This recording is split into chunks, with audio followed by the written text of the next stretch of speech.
लोकसभा निवडणुकीचा निकाल अवघ्या काही तासात जाहीर होणार आहे। निवडणूक निकालापूर्वी जाहीर झालेल्या एक्झिट पोलमध्ये भाजपचं कमळ सलग तिसऱ्यांदा वाटचाल करत असल्याचं पाहायला मिळालं। अशातच रविवारी सिक्कीम आणि अरुणाचल प्रदेशमधील विधानसभा निवडणुकांचे निकाल जाहीर करण्यात आले। लोकसभेत मुसंडी मारण्याच्या तयारीत असलेल्या भाजपचा सिक्कीम विधानसभेत मात्र सुफडा साफ झालाय। ईशान्येकडील सिक्कीम विधानसभा निवडणुकीच्या निकालानं भाजपला मोठा धक्का दिला आहे।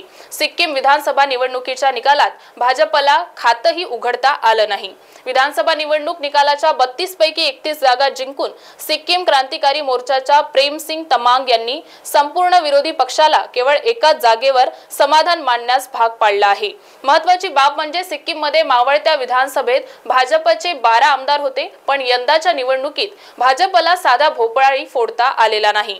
ईशान्येकडील महत्त्वाच्या राज्यांमध्ये सिक्कीमचाही समावेश होतो। गेल्या विधानसभेत भाजपचे 12 आमदार होते, पण यातील ट्विस्ट म्हणजे 2019च्या निवडणुकीतही भाजपला सिक्कीममध्ये भोपळा फोडता आला नाही।